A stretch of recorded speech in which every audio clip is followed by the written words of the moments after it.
देश भर में आज से तीसरे चरण के टीकाकरण की शुरुआत हो चुकी है। आज से 18 साल से ज्यादा की उम्र वालों को टीकाकरण होगा और इसकी शुरुआत हो गई है। लेकिन करीब करीब 1 दर्जन राज्य ऐसे हैं जिन्होंने वैक्सीन की कमी बताते हुए फिलहाल अभियान को रोका है। अभी शुरुआत करने से हाथ खड़े कर दिए हैं। कई राज्यों का कहना है कि अभी उनके पास पर्याप्त मात्रा में इंजेक्शन नहीं है, इसलिए 18+ वालों को टीका नहीं लगाया जा सकता। 45+ वालों का सेकेंड डोज भी अभी बाकी है, जिसको लेकर अभी प्रक्रिया चल रही है। तो ऐसे में 18+ के लोगों को कैसे टीका दिया जाएगा? इस बीच दिल्ली, मुंबई की तस्वीरें, चेन्नई की तस्वीरें, अहमदाबाद की तस्वीरें आपको दिखा रहे हैं। तो यूपी में तीसरे चरण के टीकाकरण की शुरुआत हो चुकी है। मुख्यमंत्री योगी आदित्यनाथ ने खुद वैक्सीनेशन सेंटर का दौरा किया और तैयारियों का जायजा लिया। तो तस्वीरें लखनऊ की।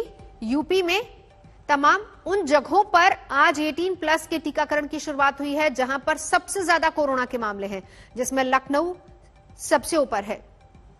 वाराणसी में भी टीकाकरण की शुरुआत हो चुकी है। लखनऊ में लगातार मामले, क्योंकि उत्तर प्रदेश के कुल जितने मामले आ रहे हैं उसमें सबसे ज्यादा केसेस लखनऊ से सामने आ रहे हैं। वैश्विक महामारी कोरोना को पूरी तरह समाप्त करने के उद्देश्य से 18+ कोविड वैक्सीनेशन का कार्यक्रम आज प्रारंभ हुआ है। उत्तर प्रदेश में 45+ के लिए 2500 केंद्र आज वैक्सीनेशन के इस तीसरे चरण में प्रारंभ हुए हैं, जहां वैक्सीनेशन का कार्यक्रम सफलतापूर्वक प्रारंभ हो चुका है। पहले चरण में हम लोग, क्योंकि नया सॉफ्टवेयर इसके लिए बनाया गया है और नए सॉफ्टवेयर के लिए उसके ट्रायल के साथ ही 18+ के जिन यूथ को आज वैक्सीन देना है, उसमें हम लोगों ने उन 7 जनपदों को लिया है जहां पे पॉजिटिविटी रेट और एक्टिव केस सर्वाधिक हैं। जो लोग वैक्सीन ले भी लिए हैं, दोनों डोज ले रहे हैं, ये बचाव का सर्वोत्तम उपाय है। अगर उनमें कहीं इन्फेक्शन आया भी तो माइल्ड रहा है, उन्होंने रिकवरी जल्दी कर दी है। जिन्होंने 1 डोज भी लिया है तो भी अगर इन्फेक्शन आया है तो रिकवरी में मदद मिली है।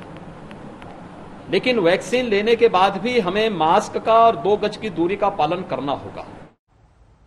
किस तरीके का टीकाकरण अभियान चल रहा है, चलेंगे सीधा।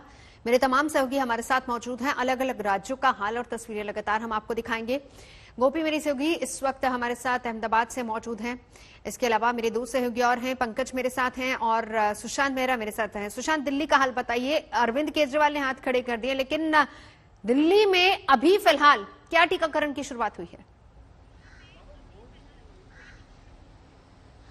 देखिए, मैं बताना चाहूँगा नवजोत कि दिल्ली में कई प्राइवेट सेंटर ऐसे हैं जहाँ पे मैक्स है और BL कपूर मैक्स हॉस्पिटल है। वहाँ पर अभी वैक्सीनेशन जो है वो शुरू हुआ है।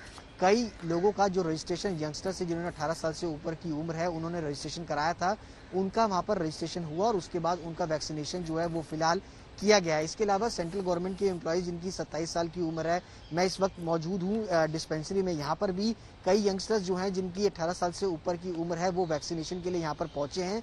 उनका पहले से रजिस्ट्रेशन था, वो रजिस्ट्रेशन कराने के बाद यहाँ जब पहुंचे उनको वैक्सीनेशन जो है वो मिला। लेकिन बाकी जो तमाम लोग हैं जो प्राइवेट सेक्टर्स में काम करते हैं या कॉलेजेस में पढ़ रहे हैं, वो अगर वैक्सीनेशन के लिए आ रहे हैं तो उनको अभी फिलहाल इंतजार जो है वो करना पड़ेगा, क्योंकि 3 मई तक उम्मीद है सरकार को कि जो 67 लाख के आसपास डोजेज जो कोविड शील्ड की और 67 लाख के आसपास कोवैक्सीन का जो ऑर्डर दिल्ली सरकार की तरफ से दिया गया है वो जल्द ही दिल्ली के अंदर पहुंचेगा। और उसके बाद वैक्सीनेशन की जो तैयारियां लगातार सरकार पिछले काफी वक्त से कर रही है, लगातार मुख्यमंत्री की तरफ से अपील भी की जा रही है कि लोग तभी वैक्सीनेशन के लिए निकलवाएं, घर से बाहर निकलें जब वैक्सीनेशन का पूरी तरह से आपके पास रजिस्ट्रेशन हो। जी। जल्दबाजी में पैनिक करने की जरूरत नहीं है कि कई जगहों पर हमने जिस तरीके से देखा कि लोग बड़ी बड़ी लंबी लंबी लाइन लगा रहे हैं, सोशल डिस्टेंसिंग का पालन नहीं हो पा रहा है, वहां पर कोविड का खतरा जो है वो और बढ़ सकता है। ऐसे में जरूरत है कि लोग जो है वो संभल करके बाहर निकले, रजिस्ट्रेशन हो उसके बाद ही बाहर निकले। इसीलिए सूचित लगातार पहले से ही किया जा रहा है लोगों को। चेन्नई से अक्षा भी मेरे साथ है। पंकज, मैं आपके पास लौटूंगी, मुंबई का हाल हम जानेंगे आपसे, लेकिन पहले अक्षा, वहां पर क्या तस्वीर है?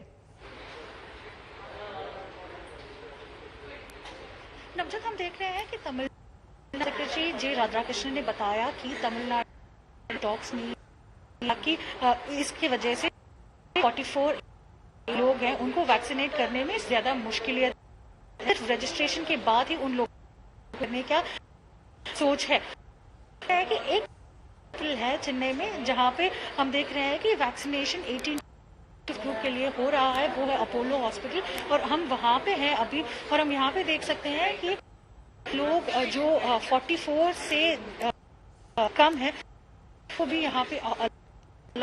अक्षय, मैं लौटती हूँ आपके पास। इससे पहले जरा मुंबई का हाल देख लेते हैं। पंकज, प्रायोरिटी किन लोगों को दी जा रही है? नवजोत, देखिए 18 प्लस यानी 18 से 44 इयर्स बताया गया है जो जिनका आज वैक्सीनेशन होने वाला है। 200 लोग जिन्होंने रजिस्ट्रेशन किया है और जिनको स्लॉट्स मिले हैं, सिर्फ उनको ही आज वैक्सीन दी जाएगी। बीकेसी जम्मू वैक्सीनेशन सेंटर में हम मौजूद हैं। 1 घंटे से अब कम का समय है। 1 बजे वैक्सीनेशन शुरू होगा, शाम के 6 बजे तक चलेगा। तैयारियां यहां पर पुरजोर तरीके से चल रही हैं। यह भी बताया गया है थोड़ी देर में मुंबई की मेयर किशोरी पेडनेकर यहां पर आएंगी जब पहली वैक्सीन दी जाएगी। लेकिन मुंबई वासियों को एक बार फिर से बता देना चाहते हैं कि बीएमसी ने भी, राज्य सरकार ने भी बार बार अपील करी है कि जो 5 वैक्सीनेशन सेंटर्स हैं उसके सामने लोग क्राउड अराउंड ना करें, लाइन बना के खड़े ना हो। सिर्फ वही लोग जिन्होंने रजिस्ट्रेशन कराया है और जिनको टाइम स्लॉट दिया है, सिर्फ उन्हीं लोगों को आज वैक्सीन दी जाएगी। 45 इयर्स प्लस का जो अलग वर्ग है जिनका वैक्सीनेशन फिलहाल मुंबई में ऑन होल्ड रखा गया है, उनको भी आने की जरूरत नहीं है। आज सिर्फ और सिर्फ 18 से 44 इयर्स के बीच में जिन्होंने रजिस्ट्रेशन कराया है और जिनको स्लॉट मिला है, सिर्फ उनको ही वैक्सीन दी जाएगी।